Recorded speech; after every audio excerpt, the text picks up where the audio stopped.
Everyone, and welcome to yet another edition of the Dugout, our premier show where we talk about things cricket and Indian cricket in general. Obviously, we have a series to look forward to after, well, not very long, truth be told, but a T20I series, 5 match T20I series in Australia. Just gets the excitement, really. It just gets all the juices flowing. You're really excited. It's two of the best T20 teams in the world going to be facing off. So obviously there's excitement, one day away now. And I think it's fair to say people are really looking forward to seeing this, not only as skipper Suryakumar Yadav pointed out, as a build-up to the World Cup, but even just as a standalone series. I think you're in for a lot of fireworks. Absolutely. It's only been a month, I think, since the Asia Cup had happened. And here we are now fighting for another trophy. Hopefully this time around, the trophy does come home. And just a month of staying away from T20 cricket. But here we are. Remember, this is a very important series. T20 cricket is what is going to be of a lot of importance in the next couple of months. It's only one of the three premier series that you'll be playing ahead of that all-important T20 World Cup, which will take place here in India and in Sri Lanka. It's in February, and you're now down to business. You are trying to fix things that may not be that need fixing right now, and I'm talking about both India and Australia over here. Both teams have undergone some sort of change. For India, it's been an upswing of sorts. Australia have really changed things since their last two disappointing campaigns in 2022 and in 24 semi-final exits for them on both the occasions. However, now though, let's see, with this new brand of cricket that we've seen under Mitch Marsh as well, how is it that this series now plays out? For Australia, things are a bit more fluid because there are some players who are playing only a few matches. There's somebody like a Green who's not playing at all, I believe, because he's busy preparing for the Ashes. That'll be the same thing with the Hazelwood as well. He plays only one match or two matches. The first two matches, I think, is what he plays. And in all of this, India, plenty of questions for them as well. One, of course, is something that we tried answering yesterday, Suryakumar Yadav. How is it that his form looks like? We'll touch base on all those things as we preview to this first T20 International, which will take place in Canberra. The team's prepared today. I believe the Indian team had its second proper full training session today. We saw one happen yesterday. Today was another one. Any details, Shane, that we have from there? I mean, there's no major details, or we can rather get down to those details as things stand. But one thing I really wanted to talk about, because it's been a developing story through the day, and truth be told, it's been one we've been tracking since yesterday as well, is of course the entire SHREYAS IYER thing. Absolutely. I think Suryakumar Yadav came for the press conference and he did give us a bit of an insight. Yeah, he gave us an interesting update there, and he said that, look, we've actually been talking to him for 2 days now. He mentioned very clearly that he's been replying to text messages, and so that shows that, if he's replying on the phone, then that means his condition right now very much on the stable side. He also added that, look, we have one of our doctors there. He's still under some supervision as well, but so far so good. And in fact, he did also mention, he's saying that the first day when we found out, we tried calling him and he didn't actually respond, and then we started getting updates from our medical team saying that, okay, no, this is what happened, so he's in the ICU, that's why no response. Now, of course, we also are learning, it's a new update for the family members who are joining us, is that he does in fact now finally have access to a phone. He's been talking to people, he's been eating regular food as well, so he's having proper solid food, as I understand. So for first couple of days, as you know, any medical procedure, your diet changes a bit. You're given liquid food, or you're given liquid diet, but that's changed now for Surya. He's having proper solid food for IYER, beg your pardon.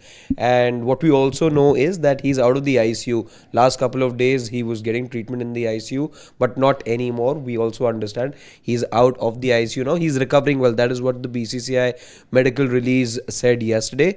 And just as an update that we managed to gather from our sources, we do understand that the recovery is going well. It's going to be a long recovery for SHREYAS IYER, as we had already told you. It could easily run into a couple of months, but let's see. We'll keep you posted on how is it that his recovery is going on. But let's also bring back the focus on this Indian side. We talked about Suryakumar Yadav. What else is it, Shane, that he said in that press conference? Any pointed questions that he asked, and Maybe we have a news over there. I mean, nothing major in that regard. So there were some things where he talked about that, we're looking at this series. Of course, it's a big series and people will enjoy it. It's standalone. But for us, it's also preparation. Yeah. He said that now the main focus is we're at the business end. We have to be preparing for the T20 World Cup. So we're treating it as both. It's not just a case of, yes, this is a big series. We know people will enjoy it. We are treating it the same way. But we're also looking at it as a means to get into getting the final touches on our side and how it is we play. So I think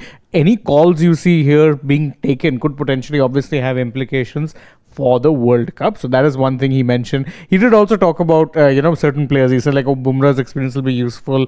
He's someone who's played well here. Well, obviously I think that's something we all know at this point in time. So nothing particularly big in that regard. Yes, he did say a few things about, as I said, the T20 World Cup and our focus, and also about how it is they're playing. Major stuff was there, but I did want to actually get our attention back to what we saw as far as the preparation. There was a couple of interesting things which we learnt about when it comes to the whole nets thing. One is that Sky was mostly even before the net started, he was doing a lot of shadow batting. A lot of practice there. The other thing was that when Shubman Gill, he was getting into rhythm early on, he was doing some throwdowns, and there were a lot of conversations that Gambhir was having with him at that point in time. So that's also interesting. I'd love to know, have to be a fly on the wall then figure out what it is they're talking about, because with Gill, I say his approach hasn't been the problem.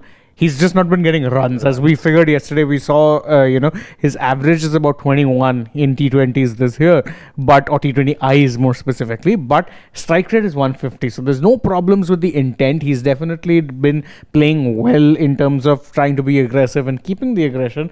The big problem has been getting runs. Another player who was also in focus was Tilak. He also took some chest high throwdowns. I think the anticipation obviously is that, look, this is Australia, you're going to get hard bouncy decks. So you're expecting the bowlers to kind of go hard at you, and you need to be prepared for that, which of course is a bit of a contrast also to the kind of pitches you get at home, right? I mean, you get batter-friendly pitches in India as well, but the bounce is more on the true side. So it's not going to be sitting up or causing you the kind of trouble. And we saw that, by the way, in the ODI series. In the ODI series, yeah. One obviously does remember very well that Rohit Sharma dismissal. Again, the ball bouncing a bit more than you're used to here in India. And a couple of other dismissals, well, let's say that Shubman Gill dismissal or the SHREYAS IYER dismissal, when both of them faced deliveries which were high on the chest. So that's going to be something. And yeah, Shane rightly points out, Tilak in particular, even Shubman Gill, as he was taking throwdowns, the idea was to have the ball, in the range above the waist and closer to the chest. That is what you saw from most of the batters, just because you're expecting some sort of bounce to be there. However, you're talking about Canberra, and spinners have had a role to play in Canberra. I was looking at the numbers. While I think both teams will be tempted to try out or have an extra pacer, at least in case of India, because now not only the T20 World Cup which you won, but the Asia Cup as well, you and the Champions Trophy. So this team is used to playing the three proper spinners, two all-rounders plus a KULDEEP. That's what we've seen. Or in fact, we've seen a KULDEEP and a VARUN play alongside an Aksar. So that's how you've had those three spinners perform together. However, I'll be tempted to see if this is exactly the same philosophy that India will go in with in this Canberra T20 International, because I have a feeling you might want to have an extra pacer. So Jasprit Bumrah, ARSHDEEP definitely have to be there. But this was where I feel, because Harshit Rana did make some sort of an impact with that 24 odd that he scored, I think you could be tempted to look at him in the 11, and you might have to sacrifice one of your wrist spinners. In terms of what is it that I saw in the training today, see again, players playing or not playing, on practicing or not practicing isn't really an indicator, and so many people from our fraternity fell to what is it that we were seeing in the build up to the India-Pakistan match as well, or in fact the first Asia Cup game as well, because you don't often get things right if you're looking too closely into how is it that things play out in the net session. That's never really an indicator of how the Indian team is going to go about their selection. So So in terms of what I saw from spinners, yes, all of them were there. Kuldeep was, in fact, there was a bit of a thing going on between him and Rinku. Rinku, yeah. Apparently, Rinku had given him a challenge of scoring some X number of runs, and Kuldeep was trying very hard to get to that particular number. So both of them were, and Rinku Singh was bowling.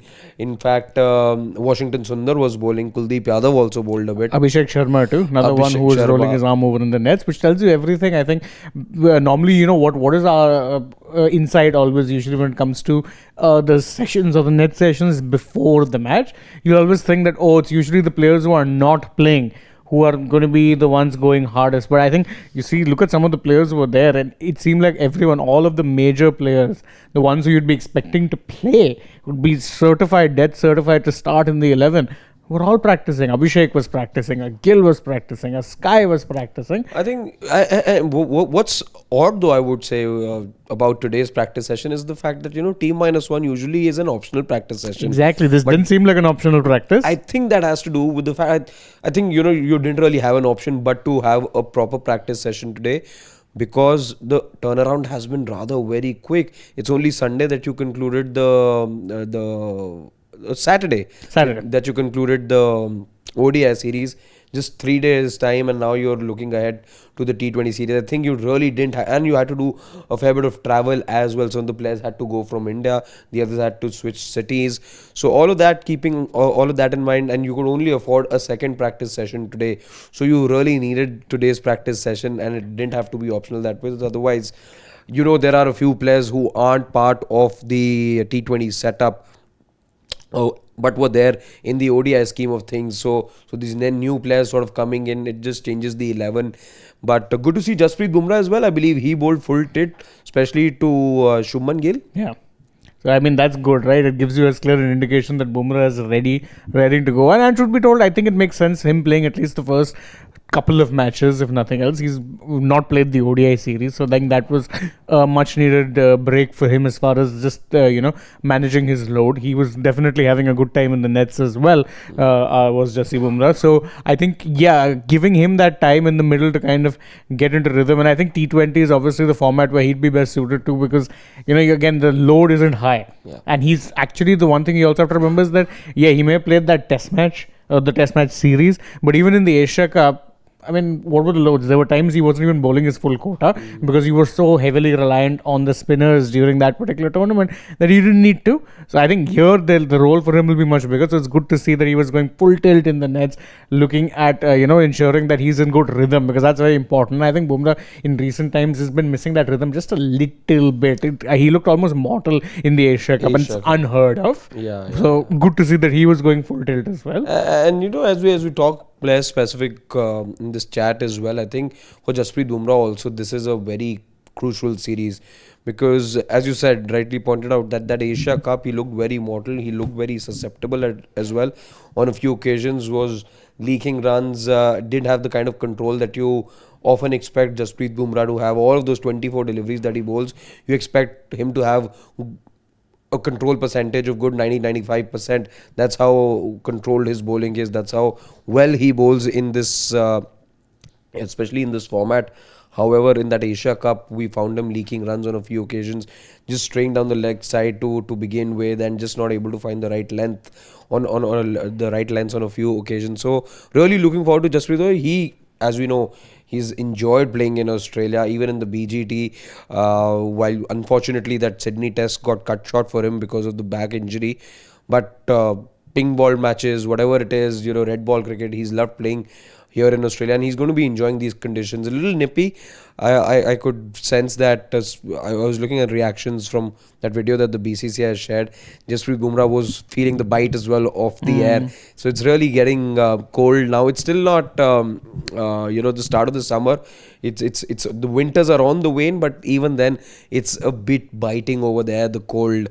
So that's as far as what that net session looked like. Let's also give you a little bit of an insight into what that pitch looks like and what are the conditions that we can expect tomorrow in terms of the aerial conditions. There are some showers predicted, but that's during the day, and the match starts over there in the evening. So some scattered showers, not a lot of rain though, expected in Canberra during daytime. So expect a full match and there to be no interruptions during the course of the match. But anything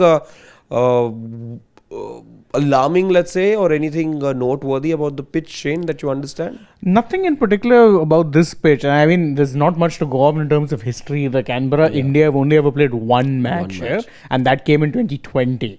So that was a long time back, and you have to remember that was the COVID year. So obviously things were very different, and India won that match. So India, in fact, I think, if you're looking at Australia, people keep talking about Australia being this one place that's tough to visit. Try telling that to the Indian T20 team, boss. The stats are so in their favor, it's not even funny. They've played India and Australia have played overall, if you're looking at T20s, 32 games, out of which India have won 20. And in away series, India have never lost an away series. So they've never actually lost a T20 series in Australia. There have been, I think, 2 draws, and there has been 1 series win. So they actually have a phenomenal record when it comes to T20s in Australia. So in that sense, I think India do, with the benefit of history, have a lot to be very confident about. Of course, what doesn't also quite play into that is that normally in this time of the year, it can get a little tricky. So it say for instance what you saw in Adelaide, where for the first hour or so there was some trickiness on the pitch. You do tend to get that because, again, I jog my mind back, go to the 22 T20 World Cup. It was played in similar times. And I remember batting first was often a very tricky proposition because you'd get some juice in the pitches. I think no better example of that than Optus, where India faced South Africa. And that was a juicy pitch throughout. Very tough pitch to bat on. And actually, bowlers made a lot of merit. I remember even South Africa won it by I think only 3 or 4 wickets. It wasn't a very dominant win wickets-wise. They lost a few wickets as well. So history-wise, I think that'll be a closer instance of what you can expect. But I do think this India side would be confident regardless of the conditions. Yeah. Also, I think you do get a lot of confidence from the fact that you just won the Asia Cup undefeated. That's been a trademark of this side now. Whenever you've gone ahead and won recent times, it's been flawless. You haven't dropped a single game. However, I was just looking at how Australia could also line up for tomorrow's match, and I must say this yet again, as we had said for the ODI series as well, even though Australia missed out on a few key players because they're busy preparing for the Ashes, again will be the case for this series as well. But must I say, even without those players, it does still look like a battle of equals. It's a very good Australian side. Yes, there are a few youngsters out there. However, I was just looking at the batting, and this is where Australia also, I think, have changed. They also like batting deep now, as is the case now with most teams, but they're also willing to up the ante. That is something that Coach McDonald was also talking about. We realized the last 2 campaigns didn't go the way that we liked, and I think the captain has done, he's walked the talk as well. He's leading by example. Under Marsh, I was seeing, in fact, I think last 20 odd matches that this Australian side has played in, I'm talking about T20 internationals obviously, they've lost only twice. And this Indian side, from the time that you won the 2024 T20 World Cup, from that time till now, you've lost only 3 matches. So these are teams that are very evenly matched, and despite there being limited involvement of, let's say, a Hazelwood, a Stark, and there being no Pat Cummins, as we know, even then this Australian side with a Dawshers and a Bartlett, you do expect them to be upping the ante as well and making use of the juice that you were just talking about. I'm really looking forward to this T20 series, because purely, not only is this, as I was saying earlier, is this preparation for you for the T20 World Cup, but also because I think this is a battle of equals. This is not going to be that case where, in the Asia Cup, where you felt India-Pakistan, India head and shoulders above the opposition. India-Bangladesh, India-Afghanistan, again, you knew that India were always the overwhelming favourites in the Asia Cup. However, can't say the same with this Australian opposition. So really looking forward to the contest. And also basis history, and I was just checking some numbers. Canberra has not been a very high scoring venue. In fact, there's only been one match. I think it was an England match at the series which they played in 2022, just prior to the World Cup, where England managed to get to about 178. Other than that, it's been more in the 130s, 140s, 150s kind of range. So if the pitch plays according to what we expect it to, then it could very well be a case of this being a series start, at least Monaco Oval, Canberra. You could very well see it being a tricky sort of a game, which is great. I think personally I do want some games as well, even in T20 cricket, where you are watching it where the bowlers have something. So I just don't want sub 200 totals every single The match. Asia Cup final was a good advert of that, even though the pitch really wasn't favouring the bowlers. But I think just the slowest nature, you saw India also struggled. You again lost 3 wickets right at the top, and you were forced to rebuild and just recalibrate. Mindless hitting wasn't to be seen. Pakistan did well again. They got the better conditions to play with, but India had to recalibrate, and they weren't allowed to free their arms as much as this team and many of these batters like to. And you saw a close finish as a result. 140 you were chasing, I think, in the final, and became a humdinger of a final. Eventually you needed somebody like a Tilak to play a quiet kind of or a quieter innings in comparison, and then up the ante again. Very ODI-esque, I would say, the placement of that innings or the way that that innings played out. Yeah, of course, it was attritional. That's the point. The conditions did not make for swinging your bat and looking to hit every single ball for a boundary or a six. The conditions weren't like that. So I think you might be seeing something similar. I mean, Canberra is usually one of those venues where run scoring has proven to be a little bit more on the attritional side. But I mean, you never really know the weather conditions and it being what time of the year it is now, whereby it does, throw conditions a little bit off back in terms of what you normally expect is not what you often get served up. Anyhow, I think the $1 million question and one that let's just go down. In fact, change into talking about that. Shivam's thrown open the stats for us, and going by the 22 T20s that have taken place over there. And just the T20s, mind you, they also include the BBL matches as well. So yeah, that's a good sample size. 22 matches. Average first inning score is 150 runs. That tells you everything you need to know. And the second innings average score is 126. So clearly, batting first is what you would want to do over there. But very even Stevens, I would say, in terms of what that distribution is, because matches won by team batting first 10. Matches won by team batting second 9. Exactly. So that tells you that it's you're never really out of the game, even if you have a low total on the board. And this is where things will get very interesting. They also include women's games, by the way, not just T20s in terms of BBL or domestic games, but also women's games. So that's very interesting. In fact, see, the highest score recorded in this ground is a women's game. It was the South Africa women against Thailand. Yeah. So that was 195. But it's very interesting. 200 has never been breached in this ground. That means. Wow. That tells you everything in terms of how tricky it can be at times. Exactly. And for a team that's now aiming at 300, we've seen them get close on a couple of occasions. Let's see how is it that India go ahead and respond to these challenging conditions. It's going to be cold, must I reiterate, and that changes a lot for at least an Indian side that's not used to playing in these conditions. It's going to be a little nippy as well. But let's now at this point, Shane, before we dive into the comments, try and make the 11. Oh, that's the $1 million thing, isn't it? Making a playing 11 in this. You have what, 16 players on the squad? Yeah. And picking this one is going to be tough. So let's do one thing and let's keep the ground rules simple. Let's first pick the 11 we think India put out.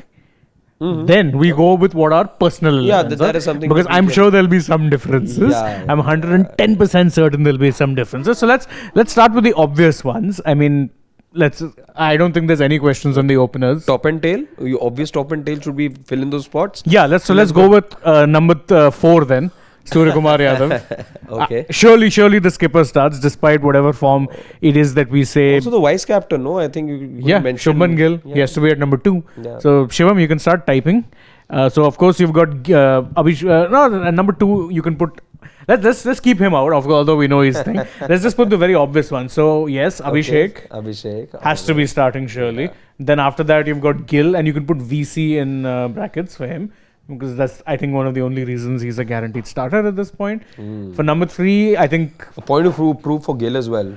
point to prove for him, and there'll be pressure on Sky as well. I mean, his T20 form, as we figured this year, T20I form has been woeful. Averaging 11. Strike rate of 105. Ugh. Yeah. It's not good at all. And now I was also looking at, I was extrapolating more on that, which is when I found that in the last 14 innings, and this is the longest spell for him now in his T20 international career, 14 innings he's gone now without scoring a 50. Yikes, that is brutal. That is brutal indeed. But he still makes our 11. He has to. Of course. So we'll put Tilak and Gill 3 and 4. Of course, that's not set in stone because we know left hand, right hand is the way we go with the current team. So Tilak at 3, you'll have Sky at 4. And I think we can stop there maybe. I mean, you can put, I think I know who my number 5 is, or who the number 5 is that the team will pick. Dubey. Yeah. I think Shivam Dubey would be the obvious number 5. Also, now that you don't have Hardik. Yeah, I mean, you'd have to be playing, Dubey there in that regard. So Actually, you can slot in an Akshar over there as well. No, Dubey, Akshar will be... Yeah, see, these two have to be playing. Yeah. So, Dubey, then of course, I think Akshar, yes, would be one you'd have to be starting bases, everything. I'd like to see Washington get a game or two, because he does give you something different with the ball. Obviously, a pure off-spin option. Yeah. And Australia do have a fair few left-handers. But I think to start with, yes, Akshar. Now, I think we reach the tricky points. Of course, we can't forget Sanju, the wicketkeeper. He'll come in at 7. I mean, even if it doesn't come in at 7. See, again, we heard it again this morning only from Suryakumar Yadav, that in this side, again, 1 to 7, you all have to be flexible to bat anywhere. So, that's going to be the thing with this side in this series as well. So obviously then I think number 7, very obvious one, it has to be Shubman, Sanju Samson. In an ideal world, you could potentially see a Jitesh slot in there some games, because again, he's someone who, unlike a Sanju, actually does have plenty of experience playing in the middle to lower middle order, as has been used as a finisher for the past few years that he's been playing IPL cricket, whether that be for Punjab Kings or for RCB when they won the title. Now I think, when it comes to picking the bowlers, this is where your conundrum starts, because we know that this team loves having batting till number 8. Yeah. Ideally, if you ask me, I could finish off the batting here in some cases. But of course, I unfortunately, when it comes to T20 cricket, I'm in full agreement with Gautam. I need 8 batters. I might not need that in ODI cricket. You definitely don't need it in Test cricket. But whilst in T20 cricket, you need to be having these players. It's that simple. So I think, you can't possibly go with a third spinner. I don't think that's an option. So that eliminates my options of playing 2 spin bowling all-rounders. Otherwise, if this was... 2 special... Okay. Or 2 spin bowling all-rounders. All-rounders. Okay. Yeah. Otherwise, you could have potentially gone with Akshar as well as Washington. And then had a pick between Kuldeep and Varun as your third your main spinner. So I don't think that happens. So my number 8, potentially then Nitish Reddy. Okay. I don't see anyone else there. Interesting. Very interesting. Who else plays? Or do you really want to take the punt and play Harshit at 8? I don't think Harshit is batting at 8. I don't mind doing that. I'll tell you why. Because if I have Harshit at 8 and one of the 2 specialist spinners at 9, that just leaves me with 10 and 11 who will then be my 2 quicks. And I don't see how ARSHDEEP and Jasprit Bumrah don't start tomorrow. But I think now we're kind of spilling over into the realm of what your and my 11 would be. I don't see ARSHDEEP and Bumrah both starting, unfortunately. I think, and see, this is where what the lineup which I was thinking they'd go with was that you'd have one spinner, either Kuldeep or Varun at 9. Thereafter, you'd have, or 9, you'd have Harshit. Harshit at 9. Kuldeep / Varun at 10, Bumrah at 11. Then your 2 pacers will have to be all-rounders.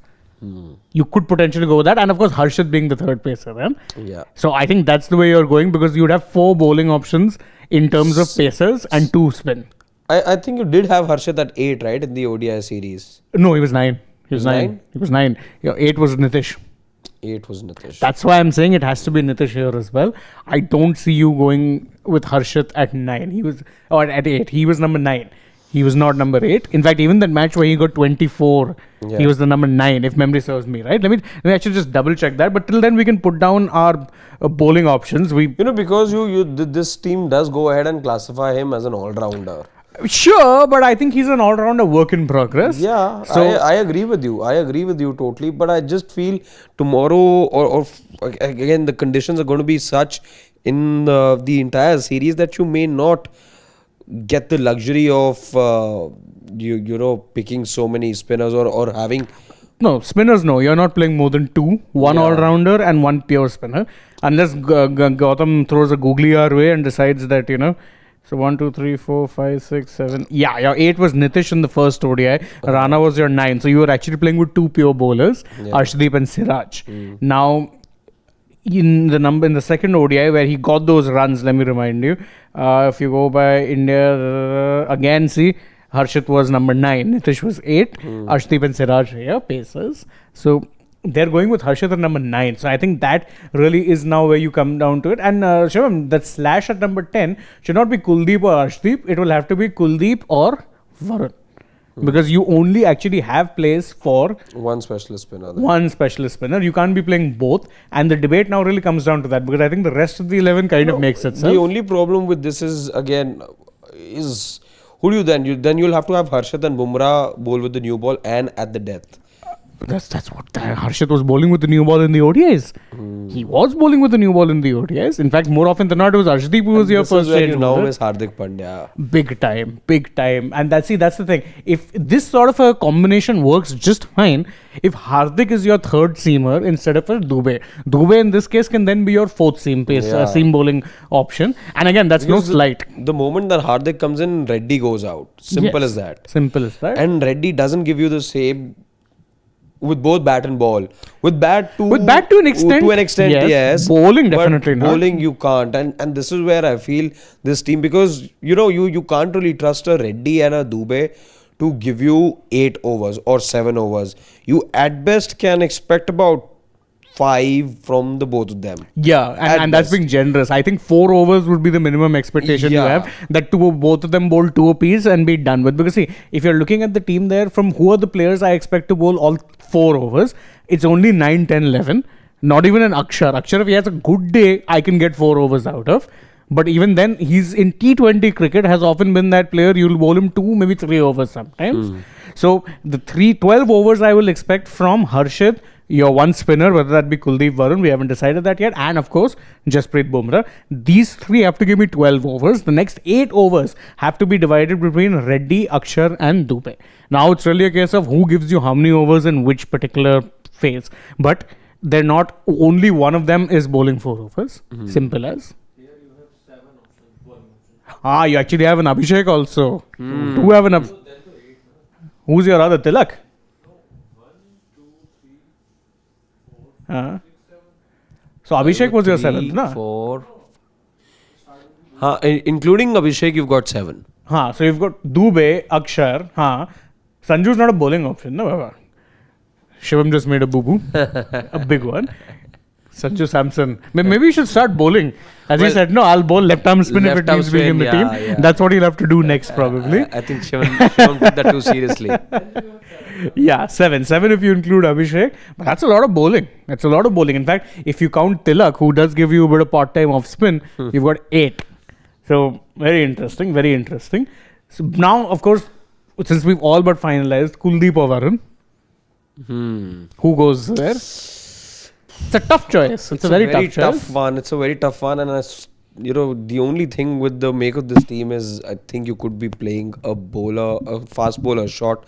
But maybe Canberra again, because totals have been low and spinners have had a role to play. Maybe it's the combination that you can go with. But between Kuldeep and Varun, if you ask me, I'm going with Kuldeep ahead of Varun. Yes, same. I don't think there's much debate there for me either. I'm a big fan of Varun, but I think when you have both available and you can only play one, then I think it has to be Kuldeep who starts. So that determines our 11. Then Shivam, Varun can be removed and we can keep Kuldeep. So that is the predicted 11 or the 11 we think the Indian team are picking tomorrow. So Abhishek, Gill, Tilak, Sky, the captain. Gill and Sky, by the way, there'll be lots of focus on because both have been in terrible form with the bat in T20s and they are captain and vice captain respectively.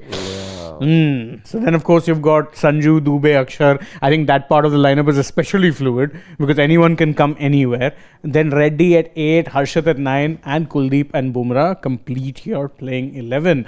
That's a very, very Gautam Gambhir-esque kind of a playing. But you also at the start, while laying down the ground rules, said that okay, let's try and predict what India will go with. However, what is it that in your opinion you're changing in this lineup?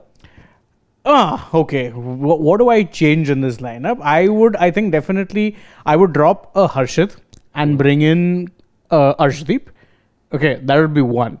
I would, and that's again no disrespect to Harshit. I was one of his biggest defenders over here, but I do think that when you have the option in terms of a pure bowling lineup or a bowling option, I would, if the toss-up is between Harshit and ArshDeep, I'd pick ArshDeep hands down. The better bowler. And also it gives me a left arm option, which you severely lack with your pacers. All your pace bowling options here are right-handers. So ArshDeep gives me that. Also a good option in the death. So in that sense with Arshit, he's hit or miss. He can be good in the death, but he can sometimes also get tonked. Yeah. ArshDeep on the other hand, I think is a lot more reliable in that regard. So I'd play him. I'd also somehow, I'm not sure how, I'd probably try and slot in a Rinku there. I think How do you do that? Who do you take out? if I'm being very brave, and this is just me, I drop a Reddy because I don't trust his bowling that much. And if I'm then using him as a pure batter option, I think Rinku's a better batter. Far more set and has had match-winning knocks for India in the format. But then your third fast bowler in this lineup will then become Dubey. Yeah, I'm okay with that because I don't see even Reddy doing much for me with the ball, if I'm being quite frank, and that's just my opinion. I get that, the team management might see him as someone with a lot of potential, and that's not a wrong way of looking at it either. But right now, I think Reddy at most gives me 2 overs, and that's 2 overs if I'm lucky. Isn't this exactly what they did, including Rinku in the final? Rinku was batting 8, I think, that time. Yes, he was batting 8 or- that day. yeah. He was batting 8 that day. So it can happen. Of course, that time you had the benefit of playing a much weaker opposition as well. No disrespect meant Pakistan, it's just true. Because Hardik was injured. exactly. So, and that's what I'm saying. You went with 5 bowling options then. Of course, had us at the edge of our seats watching Shivam Dubey bowl with a new ball. Yeah. That was an experience. But you can still do it. And especially here because you have 2 proper paces. That would of course be a personal thing. I also do like if you have batting depth, you'd have 6 bowling options as well. So that's just a personal preference. Also because I do feel like, and this is something that might come back to haunt you in certain games against bigger teams, you don't really have an established finisher. You don't. That's been a thing. I agree with you. In fact, this is a point I'd made. In fact, I've been saying this for a while now, that you're taking the finisher's role lightly, I feel. Very rightly. Because while I do, it sounds very nice when you say, everyone can bat from anywhere between 1 and 7 and you have to be fluid. Everyone anyway has to play with the same tempo and the same gung-ho approach. But I still feel a finisher's job is a very specialist job to do, and not everyone can do it. Firstly, it's the skill thing. Then it's also the fact that you need nerves of steel to be able to do that job as well. Temperament. And they're all made differently. They're all made differently, these guys. And do I trust a Reddy to be able to do that finishing job for me? Not quite. And the only finisher then that I have or can turn to, there's Sanju Samson, who was once told a couple of years back that he'll be the finisher for India. Of course, that was an ODI format also. But then got dropped. Then got dropped. Then was promoted to opening, scores tons over there, and then again slots back again. He could be the finisher. I know we've had these conversations. We were aware of these conversations happening that Suryakumar Yadav could also be that finisher for India that they look that they might turn to on a given day. But I feel that you need a Rinku Singh also in this side to be able to take you past the finish line from time to time. Yes, you haven't been haunted till now, but there could be that one day as well that you get, and you don't want to be caught in a situation. And it'll mostly come against big sides only. Against Pakistan, against a UAE, Sri Lanka, Bangladesh, you can totally get away with not having a specialist finisher. Yeah. But against an Australia in a 5-match series, this could come back to cost you. Against South Africa, against even a New Zealand, and of course, more importantly, in the World Cup. Because let's face it, if that's our focus, if our focus is going from ICC tournament to ICC tournament, then you're treating these games as a building block, right? That's what even Sky said. So is this then going to be the template going into the World Cup? Because then I have my doubts. I'm not so sure you can possibly do without a finisher. Not in a tournament. Not in a World Cup. No, you cannot. That's what I'd want to see. Of course, I think that's what the team are going to stick with. So it'll really depend on, I think, either it works for them, or if it doesn't, then they are forced to kind of adjust and try and figure out a different way of doing things. But I think the 11 we've picked is pretty much what we could be expecting to just turn before up we get tomorrow. into the questions again, if it were my team, the only couple of changes that I'd probably make is definitely Harshit goes out. Also feel, I think Harshit, the thing with him in T20 cricket, also I think I have the same criticism for him in ODI cricket. I think he doesn't have enough in his quiver at the moment. He needs to have more tricks up his sleeve. I know he's got a decent slower one, which he... But that's it. Yeah, which he does fine in terms of in terms of the execution and deception, but nothing more. He needs to rediscover his Yorker form, if you ask me. I remember in 24 there were a lot of games where in the death that's what he'd use more often than not. He'd target the Yorkers, he'd target the stumps, and I think if I'm Harshit Rana, I'd look to go back in the nets, start working on that, because I think another bowler who's lost that, ARSHDEEP. ARSHDEEP is another one who's not quite able to nail the Yorkers with the same accuracy. I remember in like 2019, 20, 21, 22. But I think for that you need to blame the Indian team for ARSHDEEP, I agree. For making a death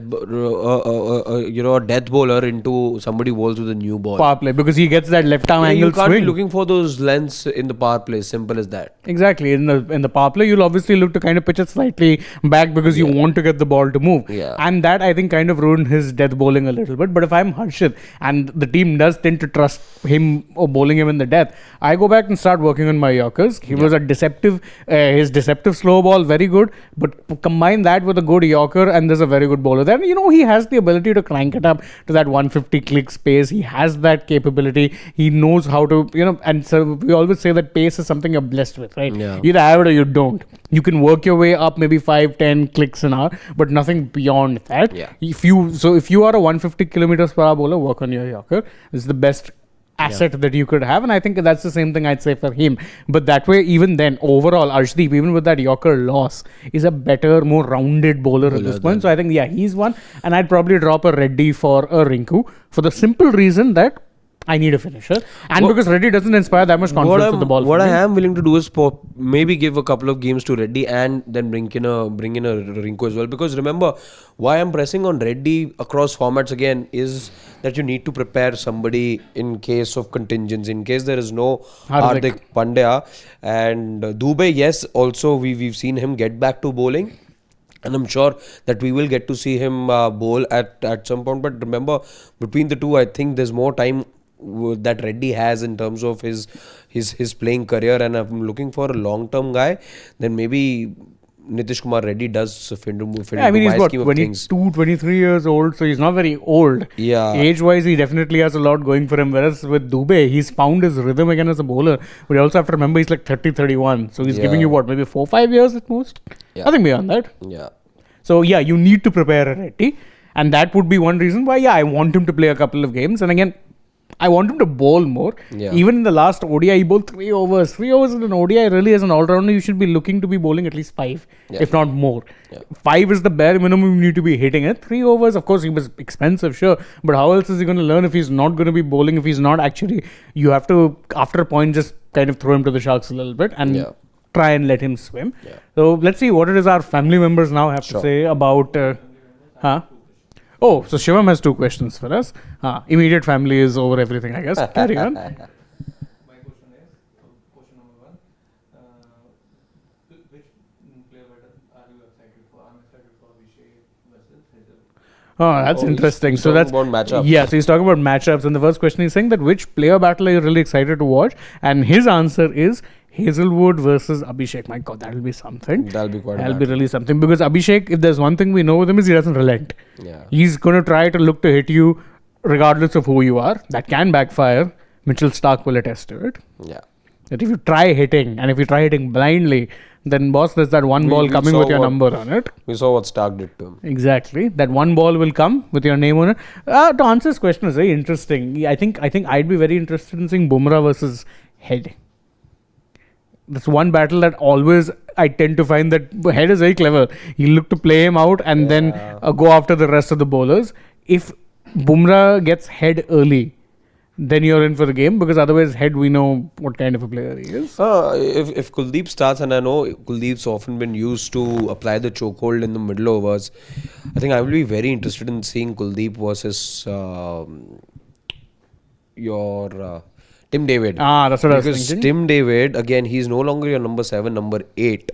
He's playing slightly higher. Yeah, he's now. playing at 4-5 more. Yeah, often he's than playing not. slightly higher. So chances are when Kuldeep's bowling, he's going to be around. That's one battle that I am really looking forward to. The other will be Kuldeep versus Maxwell, for the simple reason that Maxwell just loves getting himself out to spinners. Yeah. He'll hit them one ball and then he's out the next. So which Glenn Maxwell? Yeah, Maxwell's in the squad, right? I'm not misremembering. He is there. He is there, yeah. So I'd be interested to see that as well whenever he gets a chance to play. Question number 2. Question number 2, yeah. Who will score the most? Who will be the highest run scorer for India? Before you go, mine is Suryakumar Yadav and Tilak Verma will be Second. no, not second. Will be fail as Oh, it's interesting. So bold production. he's giving a bold prediction, but his bold prediction for who finishes top run getter in the ODI series came shockingly true. He picked Rohit. Yeah. And Rohit was absolutely bang on the money there. I do see, obviously, if you're picking up best run getter, it has to be one of the openers, top right? order One of the guys. top guys. More often than not, 3 or 4 will be where you get the most of your runs. I'll go opposite. I say Tilak has a great series. I think he gets the most runs. Tilak. My prediction is exactly the same. Oh God. I'm looking at Tilak. I think he's in rich vein of form right now. We saw him do exceedingly well. With Sky, I still sort of have my doubts. And the same with Gill, I would say. I haven't seen anything in recent times to be able to give me that confidence. So most runs, I'm putting my money on Tilak. Yeah, I would have given Gill the most runs if this was a series being played exclusively in Ahmedabad. And that's my meanest quota done for the day. Anyway, let's see the questions. What is it that our family members have to say in particular this regard? A lot of conversations tend to happen a lot there. I I see really them. enjoy reading some of those. Yeah, Let's see. Sarachandra Sarachandra. is saying Abhishek, Gill, Sky, Tilak, Sanju, Dubey, Akshar, Harshit / Sundar, Kuldeep, ARSHDEEP, Bumrah. My man of the series prediction is Sky. Don't want it to happen, but what will be Gill's place if he fails? Will team continue with him? Sarah, I think they might have to. You've just named him vice captain. Again, you're looking easily till the T20 World Cup now. Exactly. Plus, don't forget, you're looking at him as a long-term T20 captain in terms of a candidate for whenever you decide to move on from Absolutely. Sky. See, he's been elevated to vice captain for a reason. Yeah. You've already made him captain in the other 2 formats. You know, this is a system that likes having one captain rule the roost. So, yeah, you'll do everything to go ahead and Yes, achieve I think that. Yeah, I think you're looking at Gill being part of the setup at least until the T20 World Cup, which brings me to the other comment from Freaking Awesome. He says that whether Sky performs or fails, he has to continue until the World Cup. Changing captaincy complicates things now. Also, as a captain, he's been doing very well. Wholeheartedly agree. I don't want to change. I think this is the first real dip that Sky has had in form for a long time. And now, if anything, you need to be backing him. And more importantly, as he rightfully points out, the, captaincy has been flawless. Yeah. Whatever else you may say. Yeah. Mr. Hellacious. Oof, what a nice name. Hellacious, yeah. Yeah. He shared his 11 or she. No, it's Mr. Hellacious. So it's a he. He said his 11 with us. He goes with Abhishek, Gill, Surya, Tilak, Sanju, Dubey, Nitish, Aksar, Kuldeep, Bumrah, and That's pretty much the ARSHDEEP. 11 we picked. Pretty much the 11 we picked.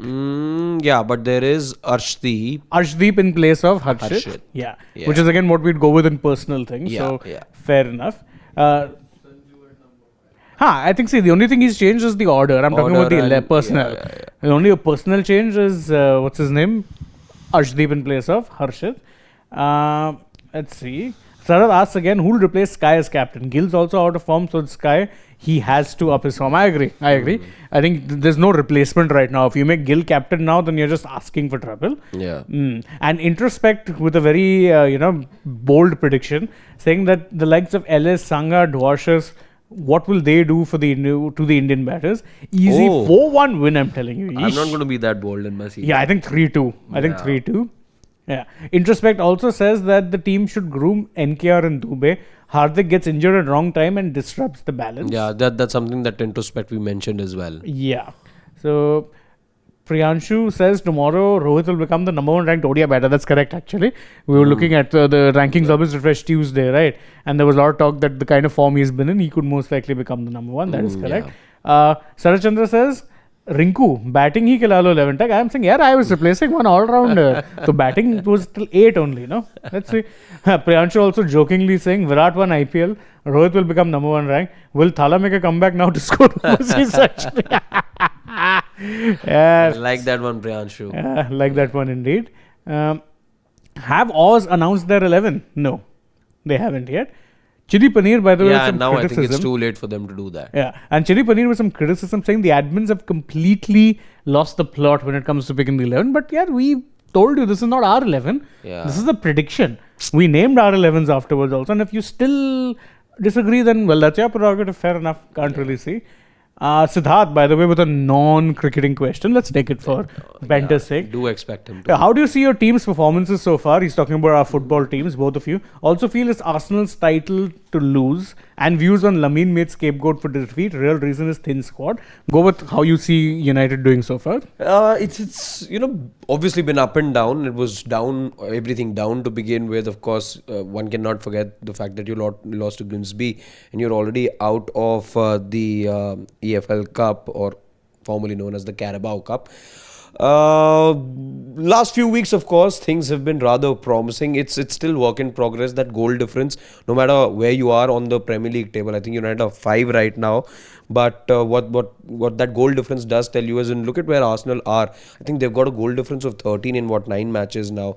So that tells you the story. In case of United, that goal difference is 1. It's been the problem with this system that you've been conceding far too many goals. And I think, yes, there is good optimism around the squad right now, and that reflects in your position on the points table, but I still feel that it's work in progress. That's not to say suddenly United have become a team that will definitely be in top 4. I will not go ahead and say that. It's been a good few weeks, but I think you need to be prepared for mixed results. This is still work in progress as far as United are concerned. I'll go for the Chelsea side things. Now, it's been disappointing in recent times. Now, it's not all disappointing, but what I'm getting frustrated with watching is inconsistency. I know I should expect that with a relatively young squad, which is very much the case and probably is going to be the case under Clear Lake management, and I'm fine with that. But what I don't like seeing is that there's some more experienced members of the squad making mistakes. Like, I'm sure you've seen all the memes doing the rounds about what Tosin Adarabia and Shalaba were doing in the Sunderland, this thing. That goal, that was shambolic defending. I'm like, the world's best defenders who are dead and gone would probably be rolling in their grave looking at that. And I'm like, I can't even say that this is a young defender. I'd understand if it was a Levi Colwell doing it, if it was a Gerald Harter doing it, or even Josh Achampong, who's been great coming from the academy. But it was your 2 most experienced defenders, and I'm like, what's happening here? Then I'd rather see young kids play every week. Play the 19th and 20 years old. I'm okay with them making mistakes. I cannot excuse a 28 and 26-year-old doing that. So, and I'm very much in favor of the manager, but I think he also needs to start making a couple of tweaks here and there and kind of make the team stronger in terms of picking a more consistent 11. He's obviously not been helped. There's been injuries.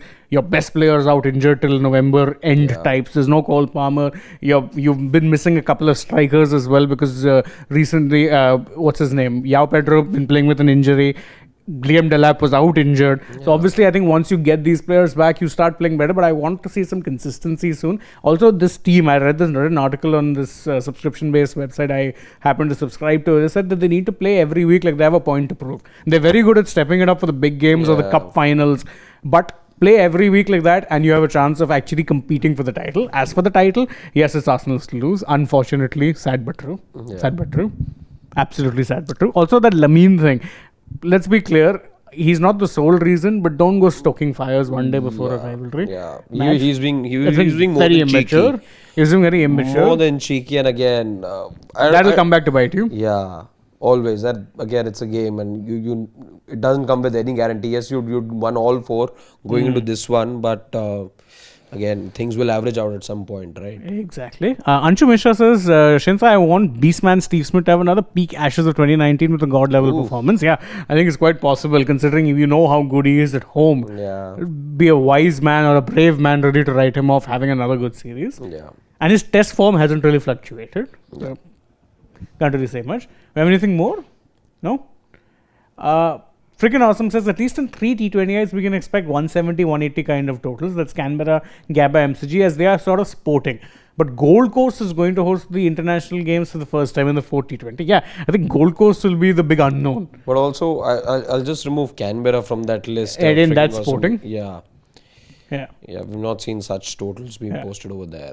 DP says, I'm not sure what's more difficult, playing Hazelwood or understanding all squad for all 5 T20. Yeah, the 5 T20 squad, yeah, there's so many guys, matches 1 to 2, matches 3 to 5, match 1 only, it's very difficult. Ashish Chandaliya, and we can take this one, says, what about Shami's return in SA series and YJ at 4? Why would he play Jaiswal at 4 in ODIs? No, he's an opener. I think he's competing for that particular squad. As for Shami, I mean, he's been a man on fire during the Ranji Trophy.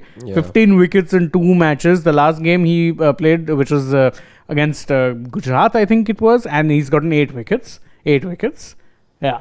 So anyway, we will take your leave. I think that brings to an end another edition of the Dugout. So Harshit, do the honors and take her away.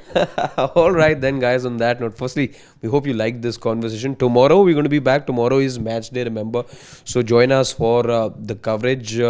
We will obviously, as has been the norm with us in the last few weeks now, we've just changed things up a bit, so we'll be going big with our post-match analysis. Do not and also mid innings and mid innings as well, so don't forget that. Don't miss out on our coverage tomorrow. It's the start first of the 5-match series, and we look forward to bringing you the latest from this series, all the analysis, all the gossip, or everything that's happening in the Indian and the Australian camp for that matter. Do go ahead and subscribe to Sportsradar. Tap that bell so that you get notified for every new offering that we have for you. There are plenty of other videos that we've done through the day and will be doing as well. Do go ahead and check them out. For now, Shane and I will take your leave. So will Shivam, who's managing everything from behind the camera. Until tomorrow then, good night, Nandri, Shubhratri, Shabba Khair. Eat your vegetables and don't trouble your mother. Bye-bye. Bye.